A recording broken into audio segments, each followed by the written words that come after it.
vaksin dari perusahaan inilah yang sedang diuji coba di Bandung, Indonesia. Oke, jadi perusahaan ini yang datang ke Indonesia ya? Betul.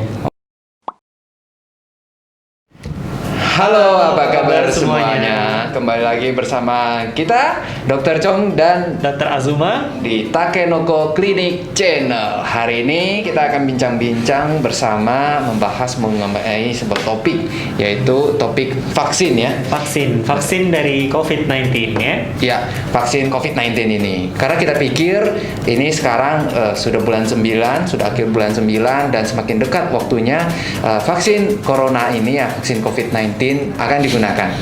Kita tahu ya kan bahwa vaksin COVID ini sudah mulai berjalan uji klinis fase ketiga di Bandung ya kan, sampai Desember akhir ini hasilnya sudah selesai dan Januari tahun depan diharapkan sudah bisa diberikan kepada masyarakat.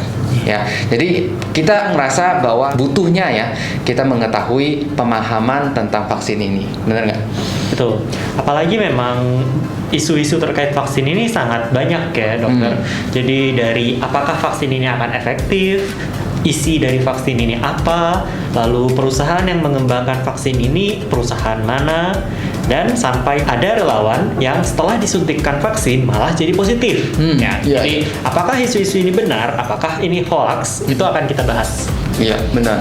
Ya, kemarin kita dengar ya kan sekitar tanggal 11 atau 12 September itu ya, Dok ya. Iya. Bahwa ada relawan vaksin COVID-19 ini ternyata dibilang positif, tapi dikatakan masih nggak tahu apakah ini positifnya kenapa? Apakah memang karena vaksinnya ya kan, atau dia mendapatkan obat placebo ya, karena riwayat perjalanannya kita masih tidak tahu. Maka dari itu kita akan lihat di sini ya.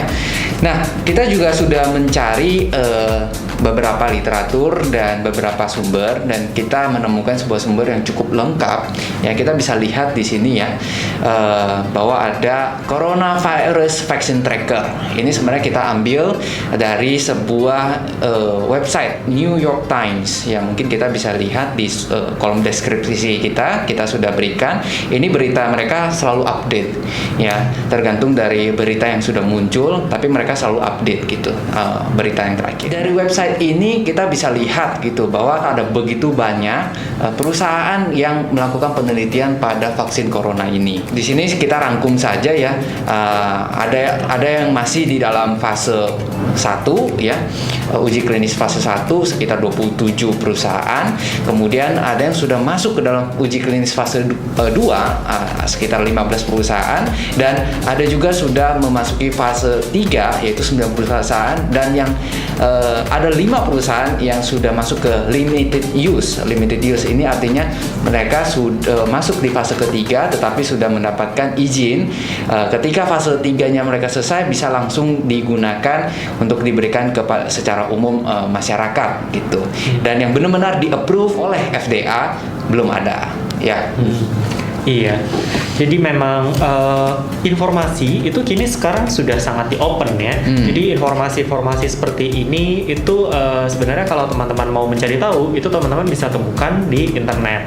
Oke, memang banyak juga informasi yang kurang akurat atau bahkan salah total seperti hoax. Tapi bila kita mencoba untuk mencari, itu dari jurnal atau dari announcement, jadi pengumuman resmi dari pihak perusahaan ataupun yang sudah diangkat oleh media-media besar itu sudah banyak beredar.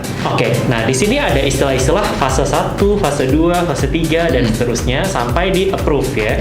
Nah, jadi ini tahapan-tahapan dari terbentuknya sebuah vaksin.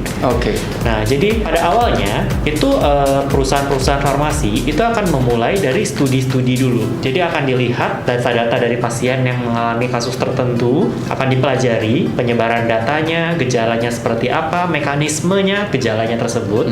Lalu mereka akan mencoba memformulasikan. Dari formula itu mereka akan memasuki tahap uji praklinis. Jadi praklinis ini adalah percobaan pada hewan. Biasanya dilakukan pada hewan-hewan seperti tikus atau primata seperti monyet. Lalu berlanjutlah mereka kalau tidak ada yang membahayakan, tidak berupa racun, mereka akan lanjut ke uji klinis fase 1. Nah, ini yang kita bilang phase 1. Nah, jadi di uji klinis fase 1 ini akan dicobakan kepada orang, namun jumlahnya yang dibatasi.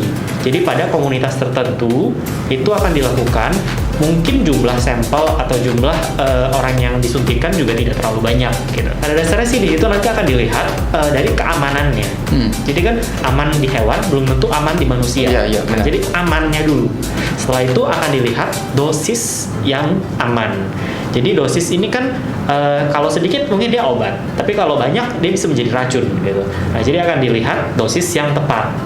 Oke. Lalu bila ini semua aman, perusahaan obat akan lanjut ke fase 2. Ya. Nah, di fase 2 ini mereka akan mencoba membandingkan antar kelompok. Nah, jadi kalau tadinya satu kelompok dengan kondisi yang serupa, sekarang mereka akan mencoba ke beberapa kelompok dengan kondisi yang berbeda-beda. Apakah tetap memberikan hasil yang aman, dan akan juga dilihat efektivitasnya.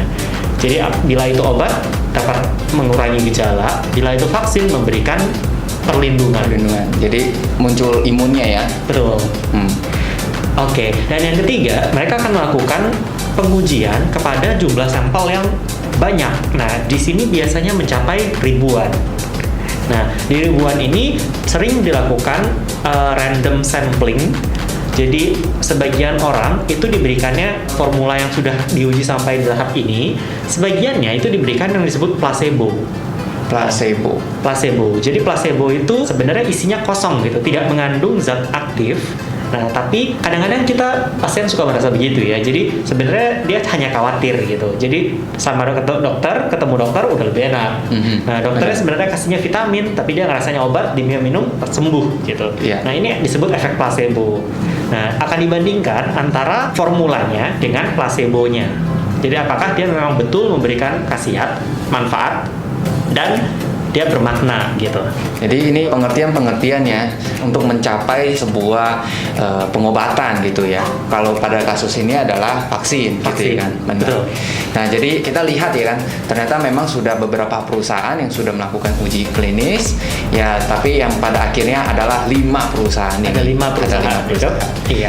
Nah, kita akan lihat nih, yang pertama ini ada CanSino Biologic and Academy of Military Medical Science. Ini perusahaan mana ya, Dok? Ini perusahaan yang mengembangkan vaksin dari China. Oh, China. Ya. Ini China, dia kerjasama dengan Academy Military Medical Science ya sepertinya ya. Iya. Jadi di bulan Agustus ini, 9 Agustus, dia mungkin melakukan uji fase ketiga ini di Arab Saudi ya. Nah, dia sudah lakukan uji coba tahap ketiga di Arab Saudi. Kemudian pada bulan berikutnya yaitu September, mereka juga melakukan uji klinis di Pakistan ya. Jadi mereka sudah mendapatkan izin ini ya. Cuma kita masih belum tahu berapa banyak gitu ya, tapi dia sudah mulai jalan gitu. Kemudian yang kedua di sini kita dapatkan Gamaleya Research Institute. Untuk Gamaleya ini dia perusahaan dari Rusia ya, dokter ya? Iya. Kalau untuk Gamaleya ini tahapnya sudah sampai tahap penggunaan terbatas ya, dokter ya? Iya, benar. Tapi kalau kita lihat ya, baca beritanya, dia masuk sertifikat pendaftaran bersyarat ya. Ternyata kalau kita baca lagi, kayaknya sih dia sempat ada masalah ya dengan vaksinnya gitu. Dalam penelitian mereka yang mengatakan nama vaksinnya namanya Sputnik.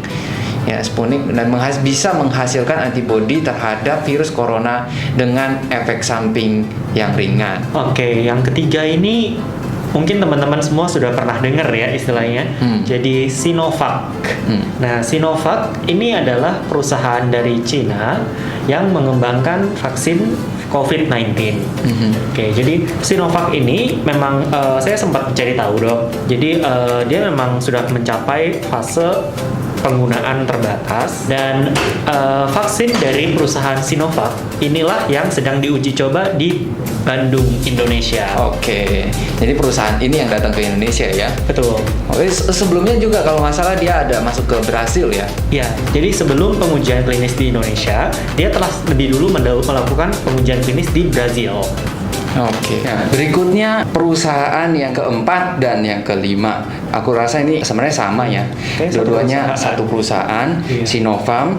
Dan setelah kita lihat dia bekerja dengan dua perusahaan, ya perusahaan yang lain. Sinopharm ini memproduksi dua jenis vaksin, gitu. Dua jenis vaksin, tapi sama-sama untuk COVID-19 ini.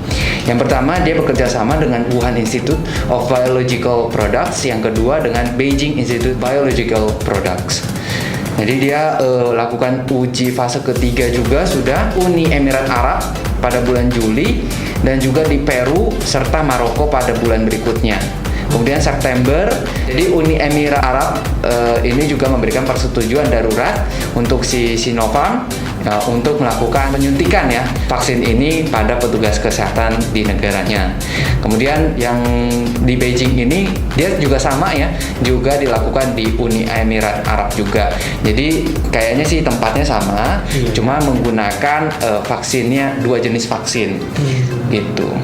Ya ini adalah 5 perusahaan yang disetujui dengan penggunaan terbatas. Penggunaan terbatas ini sih sebenarnya pengertiannya adalah ketika fase 3 sudah selesai, mereka bisa langsung digunakan secara massal gitu ya. Yang seharusnya melewati fase mereka harus dinilai dulu pengujian oleh FDA.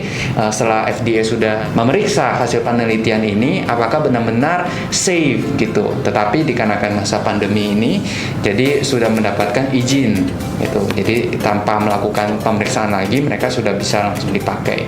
Tapi ini justru yang menjadi terlihat seperti tergesa-gesa Iya, gitu. seolah-olah seperti berlomba-lomba gitu ya, Dok, ya. Berikutnya ini ya, kita lihat ya dok ya. Nah ini kita mau bahas lebih lanjut mengenai si Sinovac ini. Dan kebetulan yang masuk ke Indonesia juga dari China. Betul.